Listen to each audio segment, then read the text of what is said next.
Well, welcome to the Captain Nick YouTube channel, and this is going to be the Carenado B120 review. So Carenado recently released the B120, which is an Embraer 120. Their naming convention is obviously used for that reason, to avoid trademark or copyright, whatever infringement. So we'll just call it the Embraer 120 for purposes of the video. I think it's been a long time coming that the flight sim world hasn't had a good Brasilia model. We've had the Eric Cantu model, and there's a few other models out there floating around, but none of them have been really good, high quality, with a full VC. That's a good VC. Most people are probably still using 2D panels, and there's a ton of VAs out there that still fly this airplane. It's a great little short haul commuter type airplane, and I think it's going to fit nicely into most people's hangars out there. So starting off our review, we're going to talk about the exterior textures of the aircraft. Like I said earlier, it's got full PBR exterior. Everything's done to a really high degree. There are a couple of areas which probably could have used a little bit more attention, such as the wings. While they look good from far, when you get up close, they're just not very sharp, such as around the gas cap. Even though, the Embraers are single point planes, they still have the gas caps as a reserve. Another area that could probably use a little bit more attention would be around the landing gear. I mean, they're there, they work. The animation on them is really good. You'll see that a little bit later on. But, they're just not as detailed as I would come to expect. We go down the body, and everything looks really nice. All the textures line up for the most part. I can't really knock it for anything negative on this point. There's not very many full PBR planes out for P3D, and this certainly is a good looking model. It definitely fits the bill. The one thing I will say is that all the planes seem to have an orangish hue to them, and I don't know if that's my PTA settings, but I have other PBR airplanes that don't have this kind of weird orangish hue around the outside of the plane. So it's something I would think maybe with the reflection map or something that they have done on here. But otherwise, like I said, this is a phenomenal looking plane. It looks really well. Engine nacelles are done right.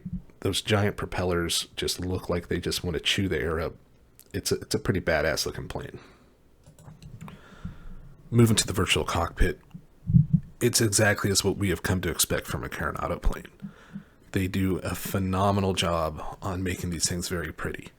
The virtual cockpit actually has some PBR textures. It's got some PBR on top of the glare shield that's really easily seen. There's a couple of spots where you see the little the maps on the controls. You definitely see it on the seat material. All the polygons are really well done. Everything on here is extremely legible. I can't say how much I actually enjoy sitting in this virtual cockpit. Everything looks pretty damn good. Not gonna lie, I'm extremely impressed with the way this thing looks. Another thing to talk about inside the virtual cockpit is all the switches. So pretty much everything works on here. That includes most of the test functions, the lights, the overhead panel. Every single one of the buttons is actually clickable. I'm not saying that they do something, but it's kind of cool to be able to at least manipulate the toggle switches. And the toggle switches have a phenomenal sound. They sound really metally and solid when you lift and click them. Another cool thing is the little digital flap little meter readout on the overhead panel. It's got the little digital bars that pop down that let you know what position the flaps are in and what you've requested.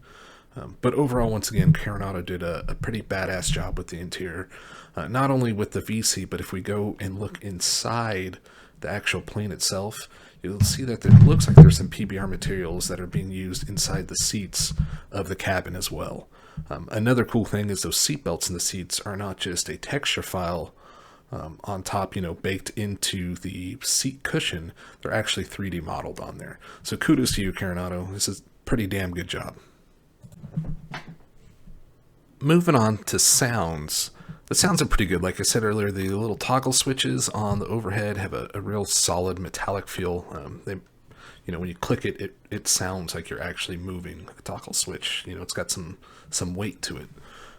Bitch and Betty, they have the Embraer one, which isn't the same that you hear in pretty much all the other planes out there. It's got some other callouts too that are kind of specific to the EMB-120.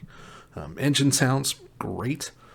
They definitely spool up. The one thing that I will say is the APU kind of drowns out everything else, even from the cockpit with the engines on. I think maybe they could go in and put that back just a little bit. But here, I'm going to shut up for a second, just kind of let you listen to some of the sounds from the plane.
Systems-wise, obviously it comes with the Navigraph database. It's a bit old. The ARAC, I think, is from like 2016. It does support the Flight 1 GTN 750 and the Reality XP GTN 750. I use the Reality XP one. It works flawlessly. As of right now, going through the Avsim forums, I'm on there obviously as Captain Nick, but there's some people having issues with the Flight 1 version of the GTN not showing up in the virtual cockpit. It just shows up as a black panel. I assume Carenado will probably release some sort of fix for that. Everything seems to work. I mean, I've got it to couple to an ILS. I flew an approach in approach mode on the autopilot. IS mode works, V speed works. You just got to get used to going right click and left click to go up and down on some things, such as the vertical speed setter for the autopilot. The other big thing is the shut off for the plane in order to actually kill the engines. The little fuel cutoff little valves at the back, they're supposed to be like little lift up deals that you lift up on them and pull the condition levers back at the same time. They're supposed to be kind of like a gate preventing it from going all the way back into the cutoff part. So you're going to have to go into your P3D settings and assign a key. And I think by default it's like Shift F2. I just assigned a key on my throttle quadrant to do prop RPM decrease rapidly. But otherwise the plane flies great. It's a joy to hand fly. Is it real? Couldn't tell you. I've never flown an Embraer in my life. But I've certainly enjoyed every single minute that I've flown this plane. And I'm going to leave you with that. I think it's worth the money. It's a pretty awesome little commuter plane. I've enjoyed it a ton, and I'm just going to leave you with some flight footage, and I hope to see you guys around. If you like what you see, click like, click subscribe, follow me on Facebook. Everything's down below. Thanks, guys.